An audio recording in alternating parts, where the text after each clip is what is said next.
ठीक है friends, late and mix में पार्ट 2 जो हम वीडियो कंटिन्यू कर रहे हैं। लास्ट में आपको बताया था डी फैक्टो का मतलब something exist whether lies accepted not, मतलब कुछ एक है जो कि लास्ट से एक्सेप्ट कर रहा है नहीं कर रहा है उससे कोई मैटर नहीं करता। अब था एक्स पास्ट फैक्टो। ये एक्स पास्ट फैक्टो क्या मतलब एक्स पुराना, पास्ट अतीत में, फैक्टो मतलब फैक्ट्स, मतलब पुराने अतीत के फैक्ट्स। ठीक है, पुराने अतीत के फैक्ट्स। तो भैया कानून ये बोलता है कि अगर आपने 5 साल पहले मर्डर किया था, 5 साल पहले मर्डर किया था और अब तब जो मर्डर की सज़ा थी, ठीक है, और आपका केस चल रहा है, तब आपकी मर्डर की सज़ा जो थी वो 1 साल की थी। ठीक है, अब क्या हो गया है कि उसमें कानून में संशोधन आ गया और अब बोला कि अब जो है वो 15 साल हो गई है। तो आपको जो सज़ा मिलने वाली है ना वो आपको 1 ही साल मिलने वाली है। आपने जो पास्ट में काम किया था, ठीक है, तो आपको उसी के हिसाब से, उसी कानून के हिसाब से आपको जो है सज़ा मिलेगी। ऐसा नहीं है कि वो आपको लेटेस्ट के साथ टांग देंगे। ठीक है, ठीक means you have to get punishment according to the date year and date time of law only. ठीक है, अब होता है साइन डे। साइन डे का मतलब होता है अनंत काल। ठीक है ना, वो कहते हैं ना कि हाँ, मतलब जो पार्लियामेंट में चल रहा होता है तो बोलते हैं house is adjourned for the sine die, मतलब अनिश्चित काल तक अभी पता नहीं है कि नेक्स्ट डेट हाउस कब असेंबल होगा। तो इसका मतलब होता है विदाउट, साइन डे का मतलब होता है विदाउट डे। ठीक है, without any future date, without day बोल दो, विदाउट एनी फ्यूचर डे बोल दो, या अनंत काल बोल दो, कुछ भी बोल दो। तो विदाउट डे भी बोल सकते हो, ठीक है, या फिर हाँ विदाउट डे बोल, अनंत काल बोल दो, विदाउट डे बोल दो, विदाउट एनी फ्यूचर डेट बोल दो। अब उसके बाद ऑर्डरी अल्ट्रा पार्टम, ये मैं आपको बता ही चुका हूँ। दूसरे पार्टी की भी सुनो, ऑडी मतलब सुनो, अल्ट्रा मतलब दूसरी पार्टी की, ठीक है, दूसरी पक्ष को भी सुनो। अब इसके बाद आ जाता है मेरा लीगल डैमेजेस। भैया लिखो ये लीगल डैमेजेस क्या होते हैं। ठीक है, आप मुझे बता सकते हो लीगल डैमेजेस क्या होते हैं? हाँ बिल्कुल बता सकते हैं। तो लीगल डैमेजेस होते हैं वो 2 तरह के होते हैं, इंजूरिया सिन डैमेज और डैमेज सिन इंजूरिया। इंजूरिया सिन डैमेज क्या हो गया? इंजूरिया मतलब इंजरी, सिन मतलब विदाउट, डैमेज मतलब डैमेज, इंजरी विदाउट डैमेज। अब दूसरी तरफ चलते हैं, डैमेज सिन इंजूरिया। डैमेज, ठीक है, डैमेज मतलब डैमेज, सिन मतलब विदाउट, और damage sine injuria, damage without injury. ठीक है, पहली लाइन बनती जो मैंने बोला था इंजरी सिन डैमेज, तो इसका मतलब था इंजरी विदाउट डैमेज। आपको इंजरी हो गई है, ठीक है, विदाउट डैमेज, लेकिन आपको कोई डैमेज नहीं आपको कोई डैमेज, फिजिकली डैमेज नहीं किया गया। जैसे कि आप वो एक बहुत फेमस केस है एशली वर्सेस वाइट। एशली जी जो एशली थे वो वोट डालने गए, वोट वाइट जो थे वहाँ पे वो थे एग्जामिनर, उन्होंने बोला कि भैया आपकी आइडेंटिटी पूरी नहीं है, और मतलब किसी कारण उसको वोट नहीं डालने दिया। ठीक है, वो बंदा जीत गया जिसको वोट डालना चाहता था, बट स्टिल वो कोर्ट में गया और बोला इसने मेरे किसका इंजरी करी है, किस चीज़ की इंजरी करी है, मेरे राइट की इंजरी, मेरे राइट को फ्रिंज किया है इसने। ठीक है, तो कोर्ट ने बोला हाँ, लेकिन उसने बोला वाइट ने कि सर जिसको जिताना चाहता था वो जीत तो गया, फ़र्क ही नहीं पड़ता, मैटर नहीं करता कि ये वोट देते या नहीं देते। तो कोर्ट ने बोला ना बाबा, आपने ये मैटर नहीं करता वो जीतना नहीं जीता, लेकिन आपने इस पर्टिकुलर पर्सन का राइट का हनन किया है। ठीक है, मतलब आपने उसके लीगल राइट का हनन किया, मतलब इंजरी करी है आपको विदाउट डैमेज, तो उसको उसमें कंपनसेशन मिला था। अब बात करते हैं डैमेज मतलब डैमेज, सिन मतलब विदाउट इंजरी, मतलब इंजरी तो नहीं करी, आपके राइट का हनन नहीं किया, लेकिन आपको डैमेज पहुंचा दिया। ठीक है, फिजिकली डैमेज या फिर मेंटली डैमेज या किसी तरह का डैमेज पहुंचा दिया। सपोज आपका एक स्कूल चलता है, ठीक है, जिसमें आप तमातम बच्चे आ रहे हैं, आप पैसे छापे जा रहे हो। ठीक है, हमने बोला हम भी आए और हमने भी अपनी वहाँ स्कूल खोल दी। ठीक है, ये आपकी केमिस्ट की शॉप है, आप दवाई बेचे जा रहे हो, और हम भी आए, हमने बोला यार बहुत दवाई बिकता है, और अपनी दवाई की दुकान खोल दी। तो अब क्या हुआ, आपकी सेल कट गई, वो सेल मेरे पास आने लगी। ठीक है, और आप कोर्ट में जाके खड़े हो गए, देखो इनकी वजह से मेरा सेल डाउन हो गया। तो कोर्ट ये बोलेगा कि भैया आपका डैमेज हुआ है, ठीक है, लेकिन आपको कोई इंजरी तो नहीं हुई ना, तो इसके लिए आपको कोई कंपनसेशन नहीं मिलेगा। ठीक है, तो अगर कोई इंटेंशनली भी किसी को डैमेज पहुंचाना चाहता है तो उसके लिए भी कोर्ट कोई सज़ा नहीं देता है। ठीक है, अगर मैं जानबूझ के मेरे पास पैसा और मैं आपके सामने स्कूल खोल दूँ या वो खोल दूँ, ये मेरी मर्जी है और मैं आपको डैमेज पहुँचा सकता हूँ। ठीक है, ये हमारे कानून में है, तो इसको बोलते हैं damage sine injuria. For example जैसे जियो ने लगा दी थे किसकी, बाकी सारे टेलीकॉम ऑपरेटर्स की। ठीक है, वो आया प्राइस नीचे करे और सबकी टाटा टाई फिश कर दी।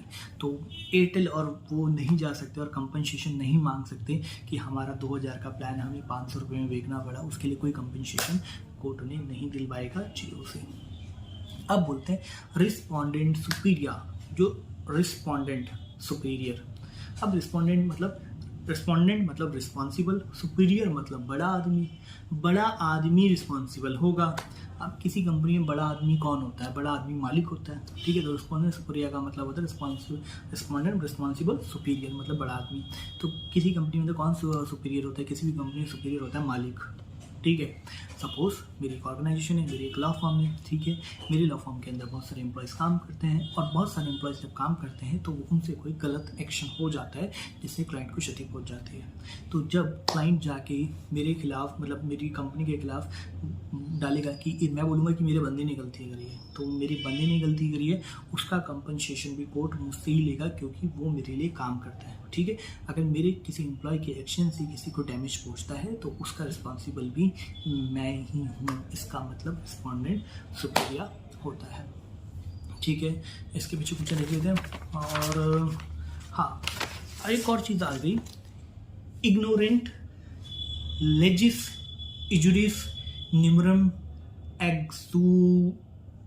एक्सोक्लोटम। यार ये स्पेलिंग देख लेना, बहुत ही बेकार है। बस आप इग्नोरेंट लेजिस इजुरिस मिल जाए तो इसका मतलब मैं आपको बता रहा हूँ। ये कहता है कि ignorance of law is not an excuse. जो इग्नोरेंस है लॉ का वो कोई एक्सक्यूज नहीं हो सकता, ठीक है, नहीं हो सकता। अगर कोई कानून बनाया है कि ट्रैफिक एक्ट को दोगे और तो आपको फाइन लगेगा, आपको जब कोर्ट में चालान भरने गए आपने बोल दिया मुझे तो पता ही नहीं था, ठीक है। तो ignorance of law is not excuse, ठीक है। आपने किसी को मर्डर कर दिया और आपने जाके जब कोर्ट में गए तब बोले मुझे पता ही नहीं था मर्डर करना की, ये तो कानून का उल्लंघन है, ठीक है। ये हो गया आपका। दूसरा आता है एक्टस नॉन फैक्टी फैसिट रेनु निंस नेसी NISE नेसी मिन्स सिट रिया। अब ये एक्टस, ये यहाँ पे लिखा है एक्ट नॉन फैक्टिस रेनु निसी मेंस सिट रिया। ये कहता है कि भैया किसी का एक्ट उसे गिल्टी नहीं बनाता अनलेस जब तक उसका गिल्टी माइंड नहीं होता। ये कोर्ट में पहुंच गया, ठीक है। The act does not makes the man guilty until there is not a guilty mind. इसका मतलब है कि किसी का एक्ट उसे गिल्टी नहीं बना देता जब तक उसका माइंड गिल्टी ना हो, ठीक है। अब जैसे कि एग्जांपल देता हूँ, ठीक है। आपकी मेरी दुश्मनी चल रही है, ठीक है। आप आ गए चाकू लेके मेरे पास, ठीक, और आपने क्या करा, मेरे हाथ पे चाकू मारा।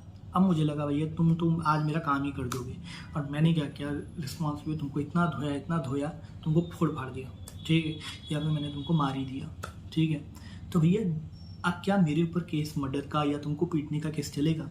नहीं चलेगा, क्योंकि मैंने तुम्हें आत्मरक्षा में मारा, ठीक है ना। एप्पल के मैनेजर को एक पुलिस वाले ने मार दी थी गोली और कहा भैया आत्मरक्षा में मारा, ये तो मेरे ऊपर गाड़ी चढ़ा रहा था। तो जब भी कोई व्यक्ति आपके पास आता है तो मतलब मेरा यहाँ भी गिल्टी माइंड नहीं था, मैं आपको मारने नहीं गया था, आप मेरे पास आए तो मैंने आत्मरक्षा में आपको मार दिया। यही था एक्टिस नॉन फैक्टिस रिया, ठीक है। अब हम डिस्कस करते हैं उबी जस इबी रेमिडियम, ठीक है। उबी जस इबी रेमिडियम। और भाई ये उबी जस इमी रेमिडियम क्या होता है भैया? यहाँ पे नाम ही रेमिडी लिखा है। क्या लिखा है? रेमिडी तरह का नाम लिखा है। तो इसका मतलब क्या, where there is a right, जहाँ पे हमारा राइट है, देयर इज अ रेमिडी, वहाँ पे रेमिडी है। क्या ये where there is a right, जहाँ पे राइट हमारा रेमिडी है। सपोज एशली वर्सेस वाइट का मतलब था उसने वो वोट डालने गया, बंदे को वोट नहीं डालने दी गई थी, जब वोट नहीं डालने की तो वो कोर्ट चला गया, जब कोर्ट चला गया तो उसका राइट फिंज हुआ था, कोर्ट ने उसको क्लेम दिलवाया, ठीक है। तो where there is a right there is a remedy, उबिस जिस इबी रेमिडियम, ठीक है। अब बात करते हैं, ये जो मैंने आपसे अभी डिस्कस किया था, इग्नोरेंट जुरिस नन, मतलब इग्नोरेंटिया लिस जुरिस नेमिन जो भी था भाई, ठीक है। अब इसको ना भाई दूसरे तरह से ही पूछ लेते हैं इग्नोरेंटिया जुरिस नॉन एग्जॉस्ट क्या होता है, या फिर इग्नोरेंटिया फैक्टी एग्जिस्ट क्या होता है। तो भैया इसमें क्या होता है, जब वो वही इग्नोरेंट जुरिस नॉन एग्जिस्टर का मतलब होता है जुरिस, जब जुरिस वाला वर्ड आ जाएगा तो उसका मतलब वही है ignorance of law is not a excuse, ठीक है। अब जब इग्नोरेंट या फैक्ट आ जाता है, फैक्ट मतलब कोई तथ्य, इज एग्जॉस्ट, ठीक। तो इसका मतलब होता है कि जब आप जानबूझ के कोई गलती नहीं करते हो तो कानून को नहीं तोड़ते हो तो जान आपका गिल्टी माइंड नहीं होता है तो आपके ऊपर वो चीज़ इम्प्लीमेंट नहीं होती है। जैसे सपोज आपका मेरा लैपटॉप सेम कलर का है, ठीक है, मैं आपके साथ में आपका फ्रेंड हूँ, आप और मैं स्टडी कर रहे हैं और स्टडी खत्म हुई और मैंने लैपटॉप पैक किया, मैं लेके, क्योंकि आपका मेरा लैपटॉप एक जैसा था तो मैं एक जैसा लेके ले गया, ठीक है। मैं जंगल में गया हंट करने के लिए, अब मुझे लग रहा है कि यहाँ पे एक जानवर है जो जैसे मैं हंट करने आया हूँ, तो मैंने क्या करा, मैंने तो गोली मारी, गोली पीछे आदमी, झाड़ियों के पीछे था आदमी और वो मर गया। तो मेरा जो माइंड गिल्टी नहीं था और ये बाई मिस्टेक हुआ है, तो इग्नोरेंट फैक्टी एग्जिस्ट, मतलब फैक्ट को वहाँ पे देखा जाएगा, ठीक है।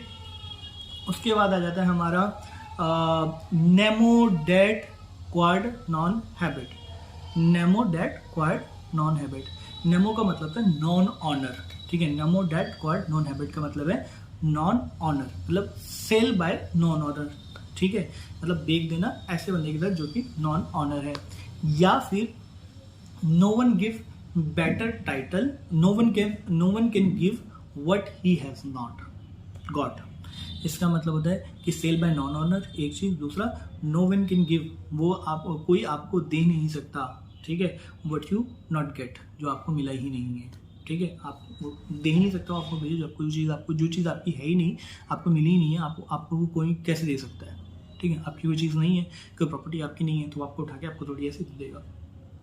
अब जैसे कि एग्जांपल देता हूँ, अगर किसी चोर ने एक चोरी करी और वो बेच दी, सामान बेच दिया, तो इसके अंदर गिल्टी कौन होगा? वो चोर तो गिल्टी है, जो सामान खरीदेगा वो भी गिल्टी माना जाएगा, ठीक है। जो टाइटल होगा चोर का वो भी डिफेक्टिव होगा, और जो पर्सन उस सामान को खरीदेगा उसका टाइटल भी डिफेक्टिव में ही कंसीडर किया जाएगा। तो nemo dat quod non habet का मतलब यही होता है, sale by non owner, sale बेचना नॉन ऑनर के द्वारा, और no one can give what he has not got, कोई उसे वो चीज़ दे नहीं सकता जो उसकी नहीं है, नॉट गॉट, उसे नहीं मिली है, ठीक है। तो मैंने आपको चोर का बता दिया कि if the seller title is defective, अगर सेलर जो टाइटल है वो डिफेक्टिव है, ठीक है, जैसे एक चोर ने सोना बेचा और जिसने उसे खरीदा उसका भी डिफेक्टिव हो जाएगा।